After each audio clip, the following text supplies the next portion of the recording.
Sensory or calming bottles are perfect for kids, adults, and those with sensory processing problems, and making your own is a quick and easy DIY project.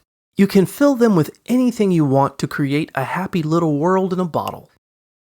To make one, start by filling a plastic bottle or clear jar about a quarter of the way with water. Add dry ingredients like glitter or sequins, water beads, pony beads, pom-poms, and even googly eyes for more variety. Fill the rest of the bottle with clear liquid soap to help everything float, using a funnel if necessary. Another option is to fill a bottle halfway with water, add food coloring, and then fill the rest with baby oil to create a lava lamp effect. When you're happy with your mixture, glue the lid on and let it sit overnight to dry. Once the glue is dry and the lid is secure, enjoy shaking your homemade sensory bottle any way you like.